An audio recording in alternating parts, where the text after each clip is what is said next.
Next up on the list, we have hover cars. Now, hover cars are, of course, not unique to The Simpsons. Hover cars are something we've seen in science fiction since the dawn of science fiction, basically. So it's not like The Simpsons came up with something mind-blowing here. But what is pretty mind-blowing is that there is a company called Samson Sky that's saying they're going to bring out a flying car in 2024. They've already made it, actually. It's just not readily available yet. They call it Switchblade, the world's first flying sports car. Now, from what I can gather from the promo video of this thing, it's really more of just a car with retractable wings that doubles as a car-sized plane. The type of hovering vehicle you're probably thinking of is not really what this thing is, but it's still pretty cool. I mean, retractable wings, it's very like Batman-ish. I don't know what the regulations will be for something like this though. I mean, like, are you gonna need a pilot's license to fly it? How can traffic be controlled in the air with all these like flying cars zipping around? There's a lot to consider. We're not gonna be seeing tons of people using flying cars this year, I don't think, but it's cool that there is one that exists. Next up, we've got the mission to Mars. In season 27, episode 6, Lisa Simpson, along with the rest of the family, volunteers for a colonization mission to Mars. While the mission is originally set for a date in the future, it gets bumped up due to fear of loss of funding. When it comes time for the space shuttle to launch, Marge and Lisa are strapped in, but ultimately the mission is a failure and the shuttle never actually leaves the ground. If you can't see the connection between this episode's events and current advancements in space travel and technology, you might want to brush up on your current events. Elon Musk has been talking about the colonization of Mars for ages. He even built an entire company, SpaceX, around the goal of colonizing the red planet. In fact, in 2023, the SpaceX Starship was launched. The event ultimately ended in flames because the thing exploded just 4 minutes after takeoff. Luckily, the ship was unmanned. But based off of The Simpsons, it is possible that this year we will see a manned mission launched into space. I mean, it is only natural with the trajectory of the company. And the goal is experimenting with humans' ability to reach Mars. I just hope this launch goes better than the last one. Oh, and by the way, at the end of the episode, a quick clip shows the successful colonization of Mars, which is set to take place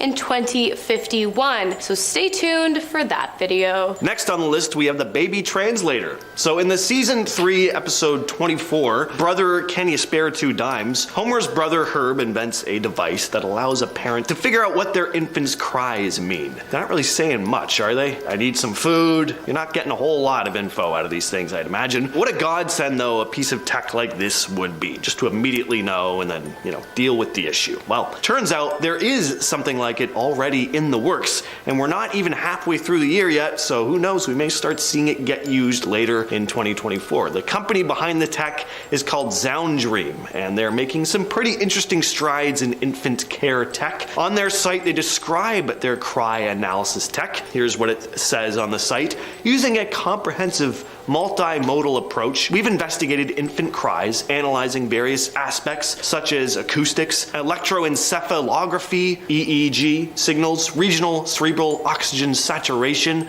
NIRS, facial expressions, and other specific parameters. All these studies have helped us to develop our advanced cry analysis technology. There you go. That explains it. You don't even need to buy one of these things. I can just analyze my own acoustics and electrocephalogs and cerebral cortexes and specific parameters. I'll be able to translate babies. Next up, we've got the government trying to control us, surprise, surprise, through a series of subconscious processes, including music-induced mind control. In season 12, episode 14, New Kids on the Block, I don't know why it's called that, a music producer takes Bart, Nelson, Milhouse, and Ralph to form a boy band, Party Posse. Their first song was a top hit, but it was also subliminal mind control. The chorus, Ivan et Nioj, was actually join the Navy spelt backwards, and soon the population of Springfield was scrambling to secure a spot serving their country. When Bart's sister Lisa confronted the music producer, he admitted that he was in fact a Navy lieutenant,